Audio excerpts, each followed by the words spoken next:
June first week రానే వచ్చింది. దీంతో తెలంగాణ మంత్రివర్గ విస్తరణపై మళ్లీ చర్చ జోరందుకుంది. ఈసారైనా వాయిదా మంత్రం జపించకుండా మంత్రుల ఎంపిక లెక్క తేలుస్తారా లేదా అనే అనుమానాలు వ్యక్తమవుతున్నాయి. అయితే అధిష్టానం చర్యలను బట్టి చూస్తే ఇక ఏమాత్రం లేట్ చేయకుండా త్వరలోనే కేబినెట్ విస్తరణ తప్పదు అనే ప్రచారం సాగుతోంది. మొత్తం 5 మంత్రి పదవులను భర్తీ చేయాలని చూస్తోందట. మరి అందులో ఏ సామాజిక వర్గానికి ఎన్నెన్ని దక్కుతాయి? రెడ్డి సామాజిక వర్గంలో పోటీ తీవ్రంగా ఉండడంతో సీటు దక్కేదెవరికి, సారీ చెప్పేదెవరికి అనే చర్చ తెరపైకొచ్చింది. ఇంతకు అధిష్టానం మధ్యలో ఏముంది? మంత్రి సీటు ఎవరికి దక్కే అవకాశాలు మెండుగా ఉన్నాయి? ఎవరెవరు ఎలాంటి రికమెండేషన్స్ చేస్తున్నారు?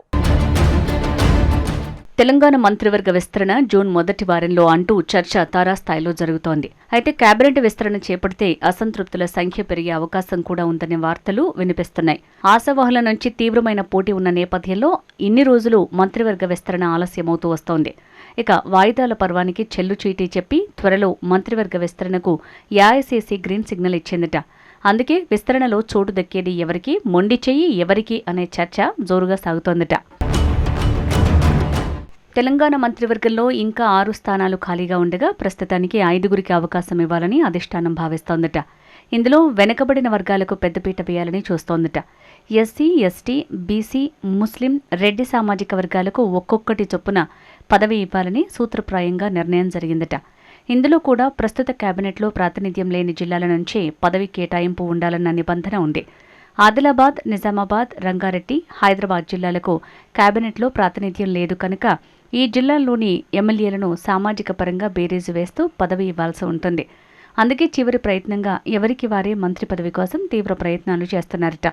ఎస్సీ, బీసీ, ఎస్టీ, ముస్లిం వర్గాల నుంచి జాబితా దాదాపు ఫైనల్ అయిన రెడ్డి సామాజిక వర్గం నుంచి అధిష్టానంపై వస్తున్న తీవ్రమైన ఒత్తిడి వల్లే మంత్రివర్గ విస్తరణ ముందుకు పోవటం లేదట.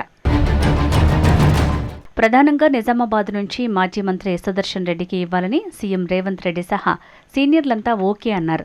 దీనివల్ల నిజామాబాద్ జిల్లా కోటా కూడా ముగుస్తుంది. అయితే సుదర్శన్ రెడ్డికి ఇస్తే ఎమ్మెల్యే మల్రెడ్డి రంగారెడ్డి, కోమటిరెడ్డి రాజగోపాల్ రెడ్డి పరిస్థితి ఏంటి? ఇందులో మల్రెడ్డి రంగారెడ్డి సీనియర్ నాయకుడిగా రంగారెడ్డి జిల్లా కోటాలో డిమాండ్ చేస్తున్నారట. ఆయన మంత్రి పదవిపై బహిరంగ విమర్శలే చేశారు. దీనికి తోడు కాంగ్రెస్ సీనియర్ నేత జానారెడ్డి రాసిన లేఖ కూడా మల్రెడ్డి రంగారెడ్డికి కలిసొస్తుందని చర్చ నడుస్తోంది. వీళ్ళిద్దరిలో ఒకరికి ఓకే అయినా నా పరిస్థితి ఏంటని ఇప్పటికే మునుగోడు ఎమ్మెల్యే కోమటిరెడ్డి రాజగోపాల్ రెడ్డి అధిష్టానంపై తీవ్రస్థాయిలో ఒత్తిడి తెస్తున్నారట.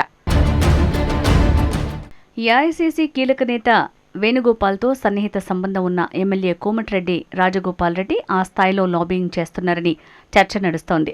ఇక తన లాబియింగ్లో ఎక్కడా పొరపాట్లు లేకుండా తన సొంత అన్న మంత్రి కోమటిరెడ్డి వెంకటరెడ్డి, మంత్రి ఉత్తమ్ కుమార్ రెడ్డిలతో పాటు జానారెడ్డి, ఇతర ఎంపీలు, ఎమ్మెల్యేలతో పాటు సీఎం రేవంత్ రెడ్డితో సన్నిహితంగా ఉండేందుకు ప్రయత్నం చేస్తున్నారని జోరుగా చర్చ నడుస్తోంది.